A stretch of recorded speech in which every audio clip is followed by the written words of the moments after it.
Hello, everybody. So we are going to be starting one of my long-awaited projects, personally speaking. And what we're going to do is upgrade my Daedalus 3D printer into a more modern 3D printer. So the current printer that we're looking at is the Daedalus 3D printer. As you can see, this is made by ProjectR3d. And this is the newer version that has closed loop stepper motors, a different hot end and other stuff like that. I found a photo of what mine really looks like. Oopsies, didn't mean that. This is what mine really used to look like before I started to, embark on this endeavor of needing some upgrades. So looking at it here, it looks amazing. And I was very lucky to get mine that arrived pretty great condition. I had a couple loose screws, I guess maybe towards the Z motors, but that's to be expected with the enormous size and transportation. So the real questions for this are like, why even do this? Why go ahead and do this upgrade? The main reason being that it is just an older printer. I bought this printer in 2020. It was the original 1.0 revision, and times have changed. What was the catalyst for this is that I had the original V6 E3D sort of hot end, and I'll show you this in the next clip. But that original hot end just had an enormous jam, and I just got sick of it. I had been wanting to do this upgrade, and this was kind of my big ticket to just do all of the upgrades all at once. So one of the reasons why I also wanted to pick this printer and not just start new by just selling this printer or doing anything like that is that, one, it has very strong bones. This printer is pretty much a production version of a Railcore, which, if you guys don't know, this was the original Core XY printers that started to go super fast back in the day. Previous to the Core XY movement, it was like 20 to 40 millimeters a second, and then these Core XYs came out, specifically the rail cores, and they were so overbuilt. They had metal parts like all over the place. They had metal CNC'd items. They weren't like complicated items, except for a couple of the big idlers. They were just like flat parts you could machine out. And this made for a very robust, a very strong system before the whole movement of making everything stiff. And these printers used to be are now able to print at 100 millimeters a second, which back then, was insane. So I wanted to start off on a very strong and solid platform.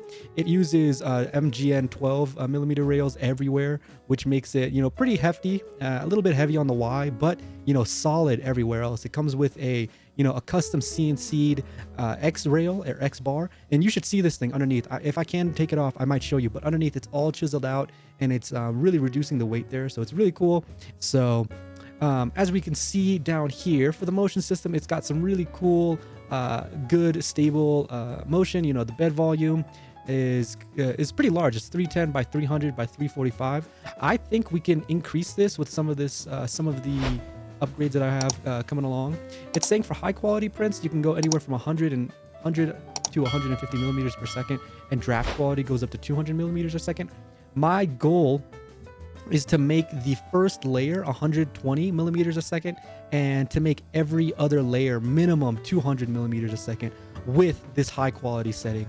And I'm going to do that through a lot of upgrades that I'm going to go into in just a moment. But yeah, you can see this is a pretty, comprehensive printer here. I'm going to probably also make my own set of Prusa Orca slicer settings for this printer, and I'm going to share that with you all after all of this has been done. But yeah, some of the upgrades that I have intended for this printer are going to be that we're going to upgrade the entire electrical system. We're going to do an enormous overhaul. We're going to switch this to a clipper system. Originally it has a duet, and we are going to go 24 volts and 48 volts for the stepper motors, 24 volts for the rest of the system.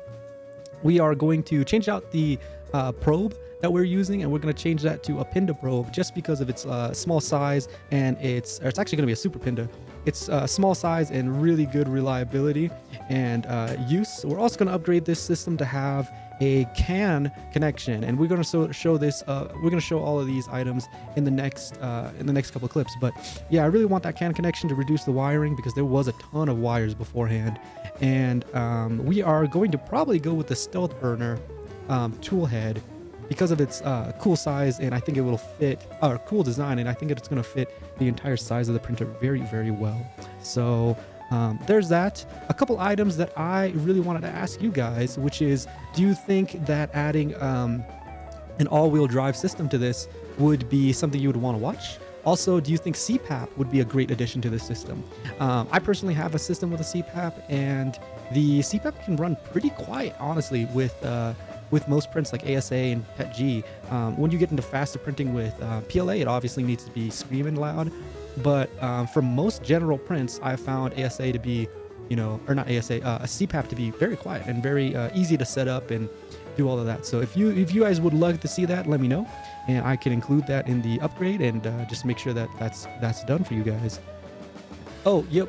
One last thing is that I wanted to hit a note about reliability with this printer beforehand. The reliability for me has been always great. I really like this printer and I've always had a good time with it, but I've heard some people may have not had some of the best times. I am not one of them. I had a great time. I think the cooling system was great. The printer came out, perfect out of the box. I didn't need to do any touching or tuning of anything. All the rails were straight, all of the items were good, and it's just time for me to now upgrade it and give it the love it deserves. I think it's somewhere in this series I want to include a test print model that we did, and I really want to do that test model again with the new updated system.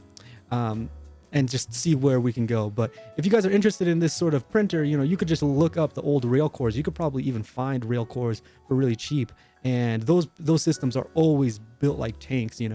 So I highly recommend them, and I feel like they even might have inspired the Trident in some ways. So yes, this is my Daedalus. It looks quite a bit different than the one that you just saw.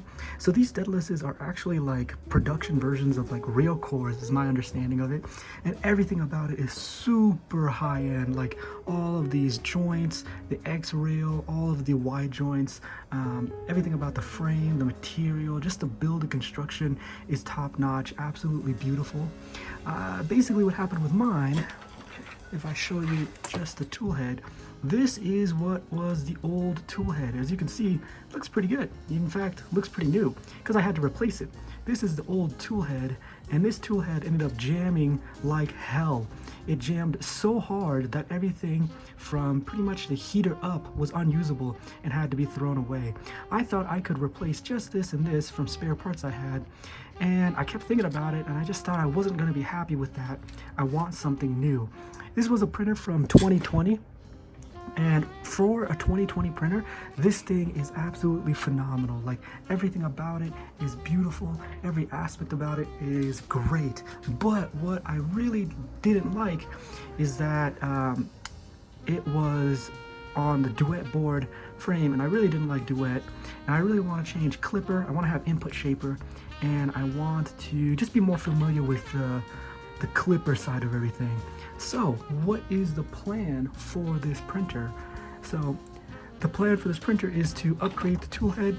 I really like the look of a stealth burner, so I'm going to use a stealth burner tool head here, and then we're going to go around and upgrade all the electronics. We're going to change out the main board. It's a Duet main board, and then we're going to change out the motors. We're going to make this a 48 volt system, and we are going to bring you along the entire process, which is pretty great. Ignore my messy room.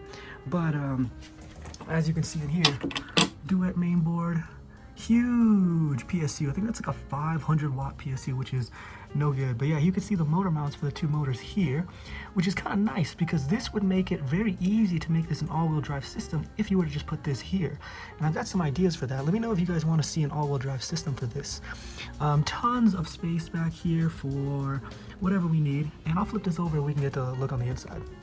So here is the back of the Daedalus, and yeah, you can see it's a bit of a wiring mess, but I think this was one of the first Daedaluses that ever came out from ProjectR3d, and I mean, honestly, thank those guys so much for this amazing printer. I really love this printer in every single way, shape, and form, and I'm going to try to keep that sort of railcore aesthetic and idea with it, and make sure that we upgrade it and see how fast we can go. Now, everything is hooked up to this 24 volt PSU, and it makes sense. Our normal or our new sort of systems, they use a mains controller for the bed, and maybe even some other power supplies for different motors and stuff, but for production reasons it's just easier to have everything hooked up to the main PSU and not have everything going through mains wiring. So one of the things I want to do is replace this guy with an octopus. I'm going to use you for the controller board. We're gonna see what we can do with these motors. And one of the other things is I definitely need to clean this. I've had this thing sitting around, and I think it's time to give it a loving upgrade that it truly deserves, because this thing is so rock solid and so well built that I need to make something out of it. And I want to bring you guys along with the process. So that's gonna be my first bit for everything. I've got everything laid out. And you know, as you can see here, is a little bit of a sneak peek to the actual tool head that I'm going to put on. What I ended up doing is designing out a custom plate system, and then I'm going to mount a stealth burner tool head to this thing because I really like the way the stealth burner looks. I think aesthetically it's great. So here is the tool head that I plan on replacing the original tool head with, and as you can tell, this is a stealth burner tool head with the ultra high flow mod attached to it, also my lightweight mod just cause, and a few other things. But we're going to be upgrading it to a CAN system, and we're going to use the Rapido 2. This Rapido 2 ultra high flow has probably twice the amount of flow compared to the original V6 nozzle right here. And the other thing that we're going to use is we're actually going to modify this back plate here to be able to accept a Pinda probe. Now your first question might be, why would you use a Pinda probe on such a high-end machine? Well, my first thought would be to actually use beacon, but I got the Mandela Roseworks bed upgrade, and this is a mag bed. It's so strong.